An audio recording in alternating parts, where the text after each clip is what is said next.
This is The Basketball Show with Shane the Hammer Heel.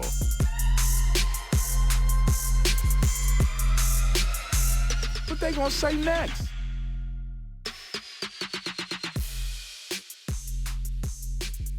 Hello and welcome to The Basketball Show for another week. Big thanks to our sponsors, TCL Mobile, 2K23, UPC Oz, and our media partners with News Corp and Kayo Freebies. As you can see, I am not Jojo Healy, so we will not be as professional, we will not be as organised, and we certainly won't be as attractive because we've got Matt Logan. Hi. Welcome, big fella. Thanks for having me, mate. Heads like beaten favourites, that's all right. Yeah, well, that's enough said with that.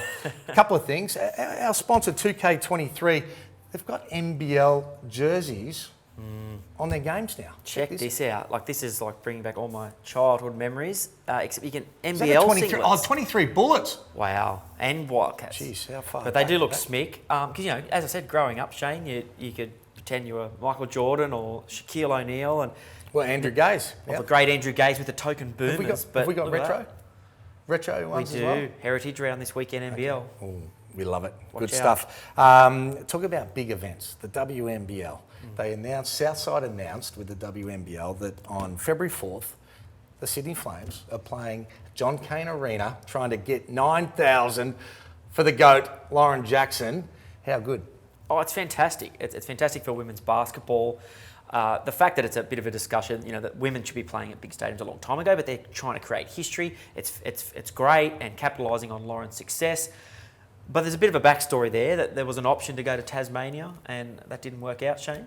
Yeah. No, so they couldn't go to Tassie, so I thought, why not create this big event and appreciation for Lauren and what she's done and try and really build this up. And she's already done magnificent things, as we know, not only for the Opals, but for the WNBL. And this Wednesday you can get tickets because she'll be in Sydney for all the Sydney-siders to be able to come and watch her firsthand. So fantastic event, get behind it. Let's get a really big crowd there. The crowds have been up all year and should be a lot of fun. Hopefully the Flames can get a sneaky little W. Well, mate, you never know. You just got to keep trying. The Flames, the Flyers rather, have been very, very good this year, haven't they? They're impressive. We know that. But anyway, let's get ready for the starting five.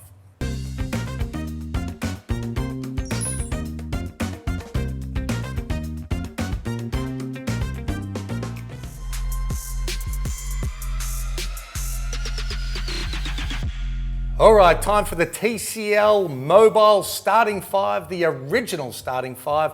Shout out to Copes and Kane, heard about your starting five. Anyway, first question. The Adelaide 36ers, are they done and dusted, all that talent? I put a big line through them. They're done? I think they're done. I think their run home is tough.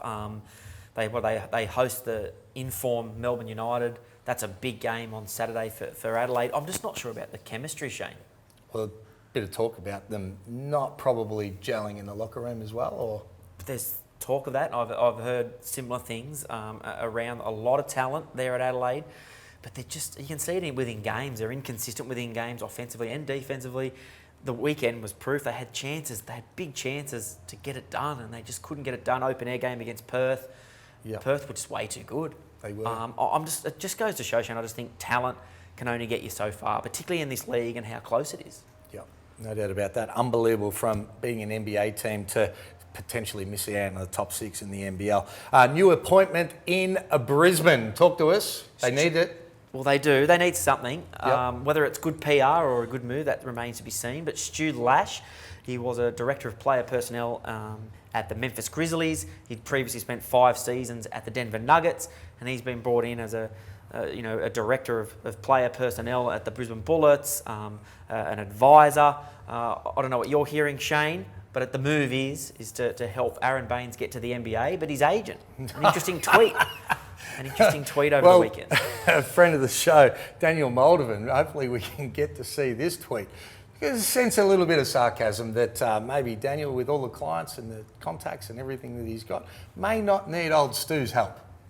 Yeah, well, if you read along the lines, a big shout out and thanks to Pete McClellan there, the CEO at the Brisbane Bullets, for pointing out Stu Lash is now going to provide my client with 522 NBA games and a championship ring with the opportunity to return to the NBA. Sarcasm, right? I think the tongue is firmly planted in the cheek. Well, speak of Peter McClellan, apparently word has it that he may have given the NBL head office a little bit of a call, say not happy with some of the commentary from Derrick Rucker on courtside. So not only is he controlling the club, now he's trying to pull the strings of what can be said around the club. Derrick Rucker is by far the best courtside commentator and should be in the hub every second week, in my opinion. It's also a Bullets legend, and I think he's earned the right to comment on off the court and off the court. I think it shows, Shane, that the Bullets, given the year that they had, they need to focus on themselves and they need to get it right. That you can't control everything else, and they've got to get on with it. You lose by 48, mate. You just got to suck it up. Don't make any calls. Agreed. Just fix it. The Breakers slide, is it a concern? For me, it's not. No, I don't think... Tough week. A massively tough week, but I think if that's reflective of the ladder, I think it's close. The teams are coming up. I still don't think they can win it all, and they could potentially drop out of the 4. But you're saying it's not a concern. I tend to disagree in some ways. I think there's some teams coming up, and I think it is a bit of a concern. The results would be a concern, but I think that COVID played a massive part. When you go through COVID and you take an extended period off, it's hard to regain that momentum. I think these games will help them. Tough games will help them. They've got the talent. I like their players, and I think they'll be able to fight back. What about the Perth Wildcats? Norton and Blanchfield. John Riley's just said, nah, I'm not going with you guys. No matter what we're paying you, we're done, and they've got results. I applaud John. It's been a hard first season for him in the NBL. A lot of pressure at Perth. After missing out on the playoffs for the first time in 35 years last year, this season has been disappointing, but they're starting to find the right gears. I still think Bryce Cotton can go to another level, and I think that record and opposing a home venue will play a role at the back end of the season. I think Perth will make the finals, and from there, to quote the great Lindsay Gaze, he said they're still a concern, they're still a threat. Yep. So. Manic has doubled his rebound output over the last handful of games. That is a positive for them. Massively, because you've been quite critical. So he's done he only averaged 4 rebounds a game in the first half of the season. When you're 6'10", you need to be able to rebound and play some defence, and he's been able to answer that. He's doubled that output, and he needed to. So good things for them. What about South East Melbourne with their injuries? And at one stage we were talking about them being up with the Kings as far as winning a title, and now it's a real struggle for them with those injuries. Yeah, they're all back this weekend, Shane. So I think this is the key weekend for the South East Melbourne Phoenix. The Bullets tonight, and then they've got the Tassie, and then they host Perth on the weekend. This weekend will define their season. I still think they're a big threat, particularly if they can get all those guys back, and Mitch Creek there, MVP candidate. I think they're a big chance. I still think they can make a grand final series. Wow, yeah, that's I do. A big call. The hard thing is regaining momentum, just like we said about New Zealand. When you've been out for an extended time, they've got the talent, but they're going to have to play those guys in and get results straight away under the pump. But as we said, they've got the talent. Things are getting interesting. Breaking all the big news in basketball with Matt Logue. All right, time for the lowdown. Your time in the spotlight, Matt. What do we got? Bullets target a young gun. Talk to us. 16-year-old kid from Brisbane, a forward/guard, Roman Salipa. Remember the name. I watched him play at the Australian Schools Championships on the Gold Coast recently. Killed it to the point where the NBL were that impressed that they're potentially looking at him as a next star. The big thing is last year he was at the NBA Global Academy under Marty Clark, and he's on the record saying he does not want to go to college. He actually wants to play in the NBL, and his dream is to play for the Brisbane Bullets, which now is big. It's still his dream? It's still his. I know. I know. Has he been to a game lately? This could be the silver. Seriously, this kid has got it. If you ask the likes of Derrick Rucker and people around basketball, I'm not doubting his talent. This kid has got it, and if he wants to go down that path, on the weekend he played in the schools under-18 schools championships on the Gold Coast and scored 52 points in the final, 40 in the semi. Sounds good. He dunks for fun, and I think if the Bullets have actually got him at training a couple of times. Yep. So look, I think it's maybe exciting. Good, maybe bad. Well, you look at what the No, it's Bullets great have, seriously, what the Bullets have had and the dramas around the club for a young kid I know like for of this- them, they want him. I'm saying it might be bad if he sees too much. Well- But anyway, that's all. What about another big name? Victor.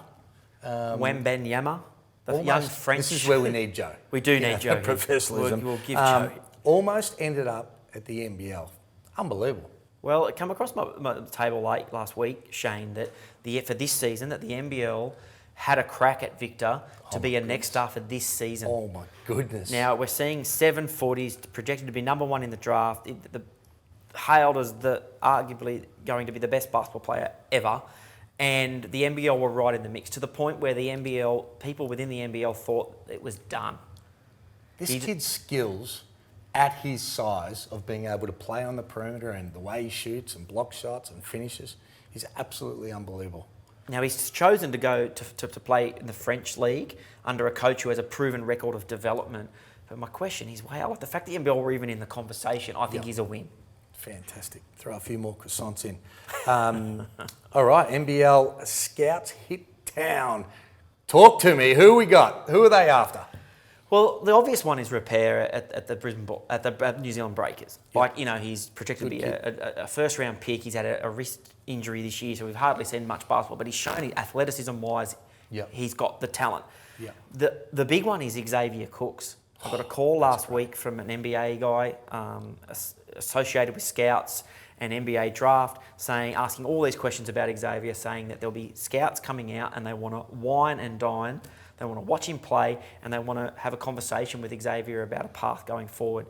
Now, he's had a great season, Shane. I don't know what you think. Fantastic. Obviously, there's an argument around his jump shot, his free throw shooting, his three-point shooting, but there are so many other aspects that he could play a role in the NBA off the bench, and I think he'd go well. I think he'd be great in the NBA, and you're right. I mean, you're going to have different weaknesses. That's why you're not there now, but he's got so many positives that he would be really, really effective, I think, in the NBA. Somebody coming off the bench, great guy too. So hopefully that gets done. Well, the other layer, just quickly, is the fact that he does have a young daughter, and that will play the human side to the people who are like, oh, just go to the NBA.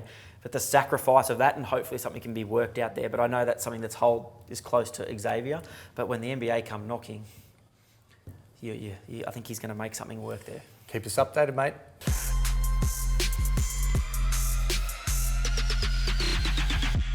All right, time for crystal gazing. The pocket rocket, Derrick Rucker, has gone missing. Send out the search warrant. Just you and I, Matty. Tasmania versus Southeast Melbourne. Who wins it? Tasmania. Yeah, I'm with you. It's going to take a little bit of time for Southeast Melbourne. They're more talented. New Zealand versus Illawarra. They've got the bye. Look, but I'll give the Illawarra credit. Big time. They're turning up. They're having a crack. I know the Sydney Kings guys are really complimentary of the way they played on the weekend. But yeah, look, New Zealand need to steer the ship, and they will. You have to tip your hat to the Illawarra Hawks. Way to fight it out. Good job. Speaking of a team that doesn't fight it out, Brisbane, they host Adelaide. This is a big game. Look, I think it'll continue in the way it has. I think Bainesy's shown really impressive glimpses on the weekend in a loss. But look, geez, Adelaide have to win this if there are any chance of making the top six, and I expect them to. Easily. Cairns host Tassie. That's a big game. That is an absolute cracker, and I just can't. Is Keanu back? That's a good question. I don't know. Okay. And if he is, I think it changes it. But I just can't tip against Tassie. Ooh. They're just so tough. They get it done, and I think They do. And I think they'll do it again. Flip of the coin. I'm with Cairns. Perth, the form Perth Wildcats take on the Kings, the Road Warriors. Massive game. I think the Kings, they fired a little bit of a shot last weekend where they said that we went over there last year and got the win and we'll do it again. I think that was Chase Buford. I think the Kings are too clinical. While the informed Perth Wildcats have made strides forward, the Kings will be too good. Too good. Illawarra, this is their chance against the Brisbane Bullets. Illawarra. Look, I'm not going to say this just because they deserve it. I think they will. I think they're playing tougher basketball. I think playing more committed basketball. And that'll get the win. Can't believe I'm saying it. I'm going to go for Brisbane. Adelaide versus Melbourne. Oh, haven't Melbourne been playing good basketball? Yeah, Rajon Tucker, outstanding. Yep. They're on a run. I've got no faith in Adelaide in the sense of in a game that is on the line and desperation. They're yet to show me desperation. Yep, I'm with Melbourne as well. Southeast Melbourne host Perth. Wow. Wow. Yeah. I think this is Southeast Melbourne Phoenix's season. So on the desperation factor, I'm going to tip them. No confidence. I'm with you as well. And Sydney take on New Zealand. Tough game, this one. It is. New Zealand on a bit of a slide, but they're still very talented. They've definitely a chance here, but geez, the Kings at home. Can't tip against the Kings. That's crystal gazing.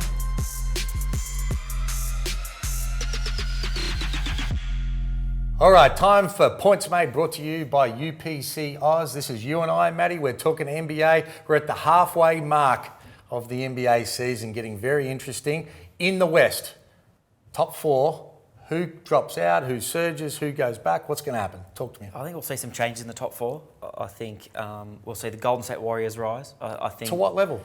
I think they'll rise right up to at least... Can they win it? I think they can win it. Absolutely they can win it. Wow. Absolutely. They've been there, they've done it. The NBA season is so long. We've seen it. The regular season means really not much. Nothing, really. You just got to get there. And I think they've got the cattle. They'll find a way.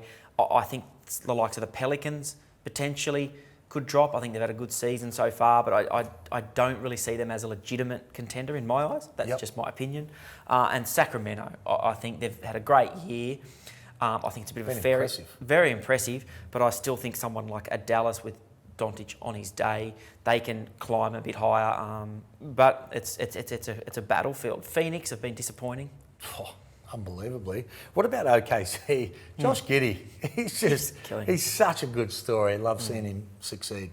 Oh, look, it's amazing. He's like at the recent weeks and games, he's averaging like 20 plus points. He's breaking all sorts of records, and that OKC side, they're young, but they've rattled off big wins against like the Celtics, who are like, in the finals last year, pumped and put 150 on them. Underman, like no, Shea wasn't playing. Yeah. It's a great story, and I think with Josh there and what he's learning, he is seriously, I've said it before, he'll captain the Boomers one day. Yeah. Right person for it, right culture. All right, let's talk the East. Top four, Boston, Brooklyn, Philly, Milwaukee. Is that the top four come the end of the season? No, I don't think so. I think Philly will drop. I can see Cleveland going up. But the big team for me in the East in the rise will be from the Miami Heat. I think they're seventh at the moment, and I think they've got the culture. Jimmy Buckets. Spoelstra's a great coach. They've been there before. Similar to the Warriors, it's the Melbourne Cup, Shane. They'll pace their run. Cleveland? I rate Cleveland too. I think that Mitchell's been unbelievable. Mitchell's been incredible, and I think if they can get to the postseason, they'll be formidable at home. But the East is a battlefield. Like seriously, take your pick. Like it's like Boston have been great, but then Brooklyn on their day when KD gets back, and I still think Milwaukee with Middleton and Giannis and the depth that they've got. Like, what about Joey Ingles coming back? He's starting to look good. You imagine by the end of the season, because we saw him the other day. What did he hit? 4 or 5 threes or something. Killing it. But his ability to be able to bring other people into the game, that veteran presence, is exceptional. And we've seen that recently, and then it's so exciting from an Australian point of view. He used to do that at the Jazz with Gobert. Now we're seeing him team up with Giannis and doing the same thing, those beautiful plays, and it's exciting. I think Joey, at the end of the season, will be in the mix for another ring. Well, for his first. Not for another, but his first. No doubt. A really good signing, because whilst he was injured, they knew it was going to take more time. But just that veteran presence, really good locker room guy, his personality to be around, and his culture and everything else, really big addition. And I love seeing him gain momentum into the playoffs as well. Good stuff. The NBA is only just heating up. You've got an ad for us, UPC Oz. Yeah, UP Oz. That's where you get your latest NBA, NBL odds and all the markets and sport and racing and promotions around the nation. So get there, enjoy and gamble responsibly. That's Points Made.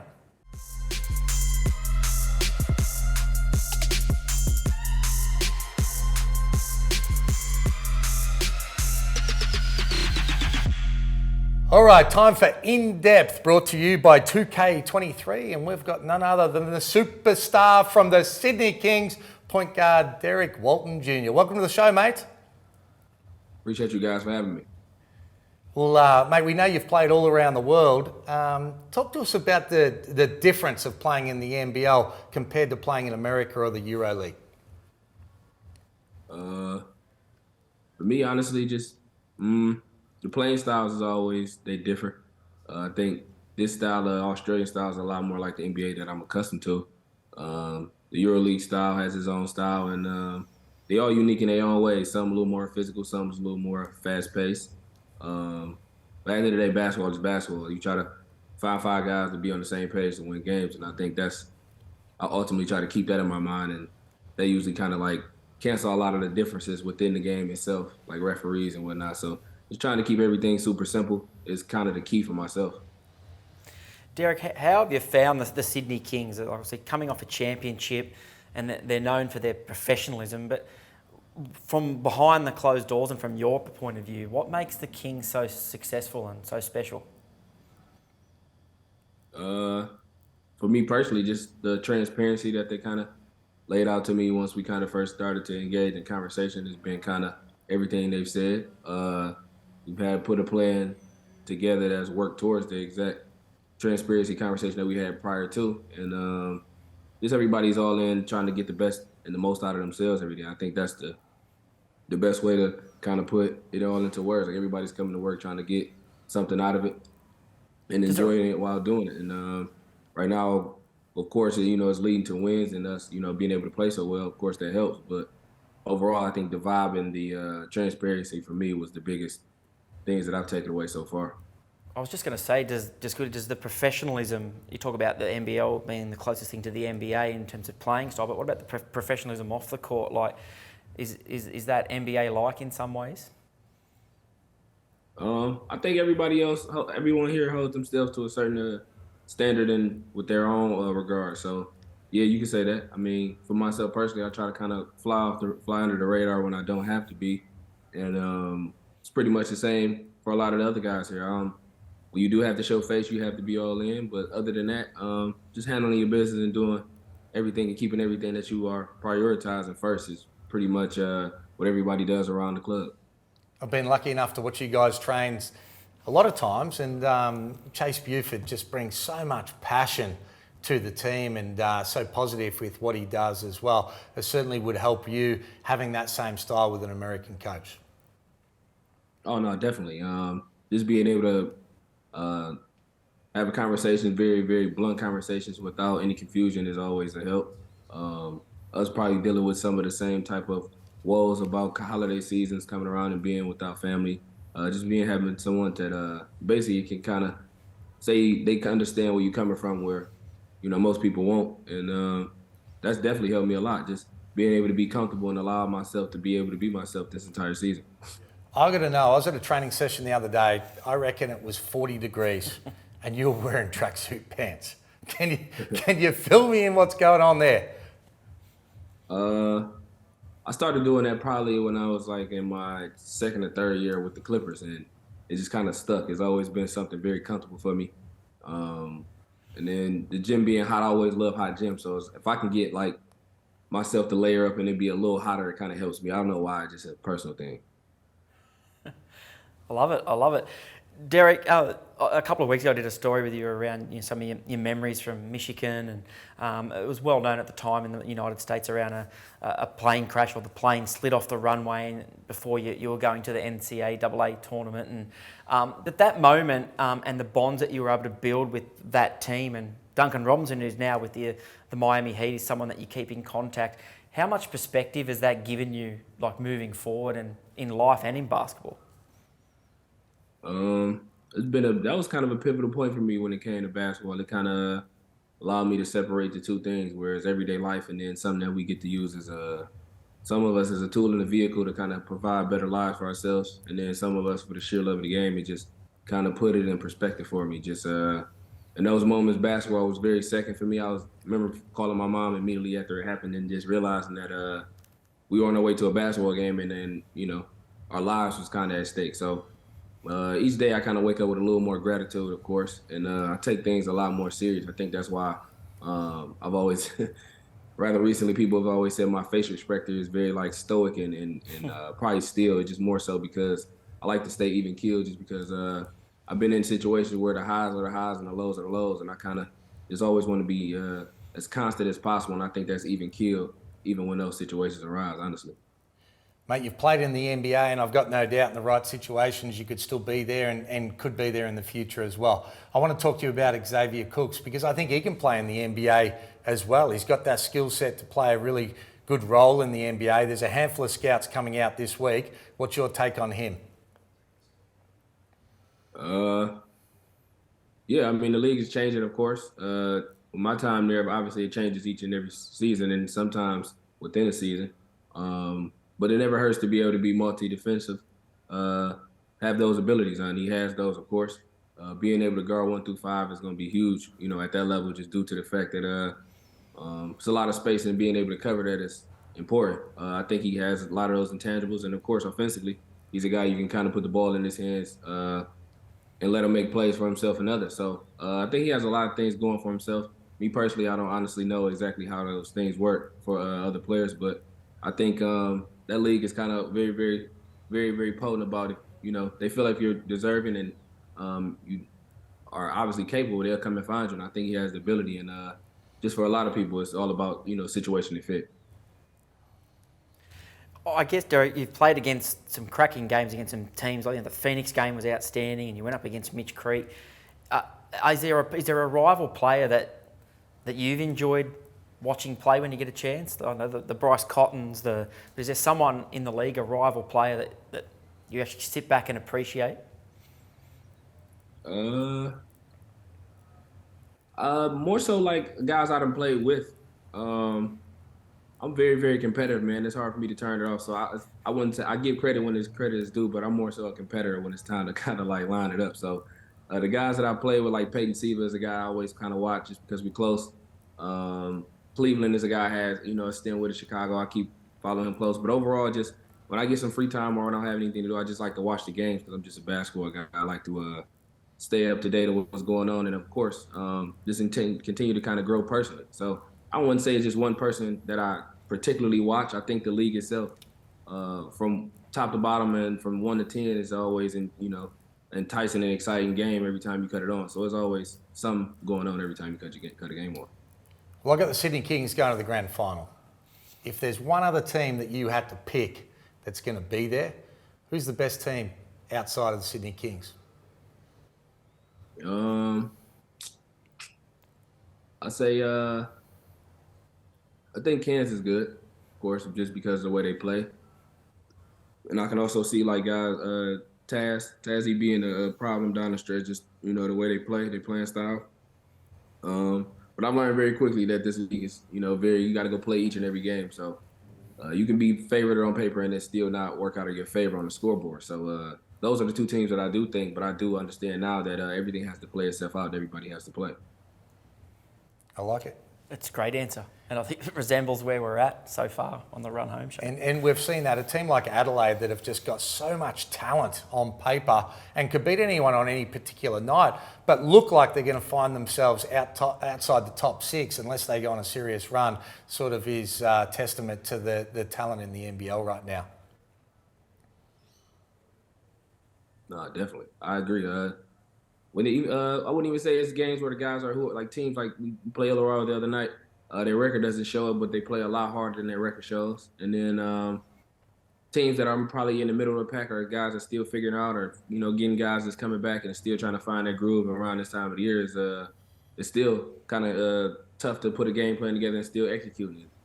Like I said before, putting it on paper is one thing, but you still got to execute. You still got to make shots. You got to screen and do all the little things that translate to winning. And that's why I think this league is kind of crazy, because on any given night, there's not one team that's just blatantly better than the other one without kind of actually going out there and proving. Well, you've been incredible this year, mate, and I've got that feeling some really good things and big games that have come for you and the Sydney Kings. So we appreciate your time, mate, and wish you luck for the rest of the season. I appreciate you guys, man. You guys take care. Good on you, mate. Thanks, mate. All right, well, that was a whole lot of fun, mate. Well done. It was great fun, mate. Well, we certainly weren't as polished. We told you that. We gave you the heads up at the start of the show. We got there. Jojo will be back in a couple of weeks. But a big thanks to our sponsor, TCL Mobile, 2K23, UPC Oz, and obviously News Corp and Kayo Freebies. We'll see you next week. This is a co-production by News Corp Australia and Closer Sports.